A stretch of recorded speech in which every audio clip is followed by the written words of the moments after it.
How can you escape the rat race? In 1997, Robert Kiyosaki released Rich Dad, Poor Dad, which has been the best-selling personal finance book of all time. And it's one of the first books I read before becoming a millionaire, and after recently rereading it, I realized that it essentially lays out the blueprint to escape the rat race and retire early. In it, Kiyosaki relates financial lessons from his two father figures. One was his biological father, who was highly educated, gainfully employed, but died a poor man. The other dad was his best friend's dad, who didn't finish the 8th grade, but was a successful businessman and became one of the wealthiest men in Hawaii. Poor Dad would say, "I can't afford it," whereas Rich Dad would say, "How can I afford it?" Ultimately, Kiyosaki chose to be a rich dad, and for those of us still employed and earning a paycheck but hoping to become rich dads, here are my 3 takeaways from Rich Dad, Poor Dad.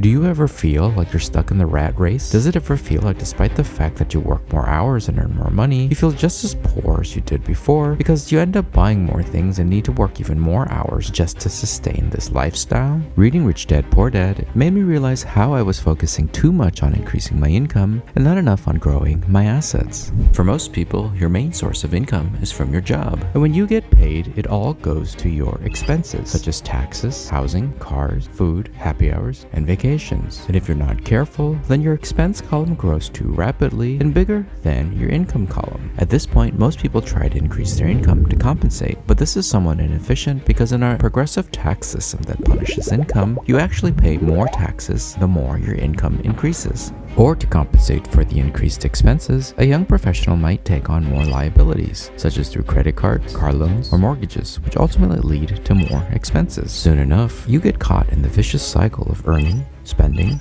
borrowing, and then trying to earn more.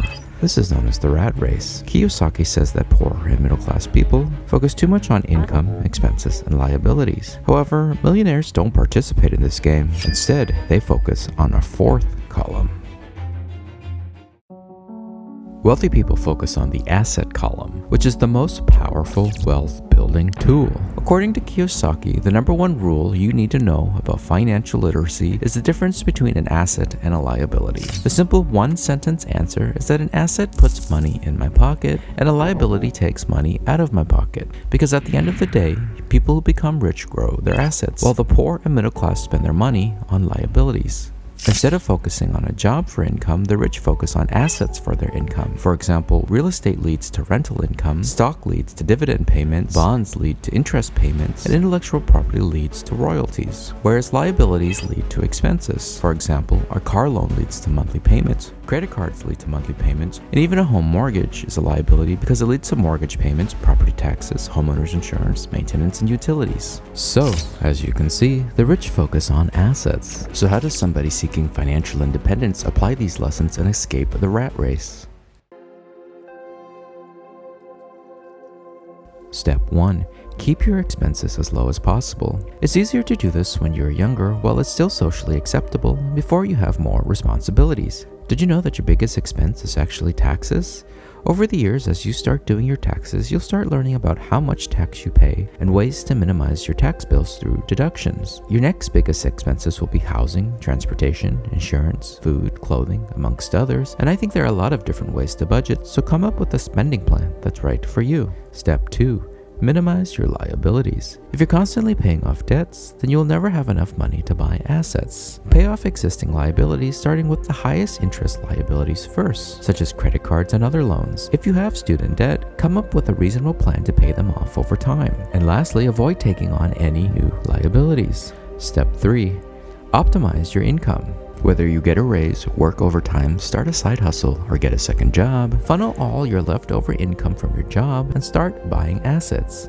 Step 4. Focus on assets. As a beginner, it might be hard to know which assets to buy, but I would start out by maxing out tax advantage accounts such as the 401k, Roth IRA, and HSA. These assets are easy to buy and you save money on taxes. If you're unsure what investments to buy, you can't go wrong with low-cost index funds for the long run. And this is your chance to start learning about stock investing. Real estate is a tried and true method to build wealth. You can grow your money fast due to the use of leverage, its unique tax benefits, and capital appreciation. Most people will learn about real estate through the purchase of their first home, and it's true that real estate investing can start to become a second job, but for the right person, it can be a powerful wealth builder. And if you have an entrepreneurial bent, you could consider starting a small business on the side. Small businesses have the capacity to earn great profit and have many tax advantages, and the internet has opened up a lot of avenues.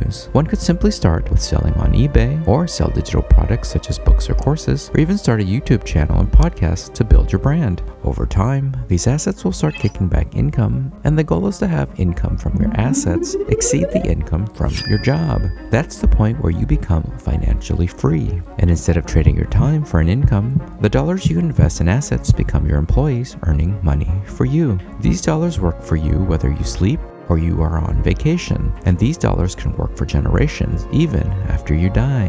Financial freedom allows you to decide whether you want to keep working for your job or spend your time doing whatever it is you want to do, and not what you have to do. And there's a lot more information in the book Rich Dad, Poor Dad, but that's what I really took away from it and how I've applied it to my life. So this has been the Tin Man at Tin Man Fire, and we'll see you next time.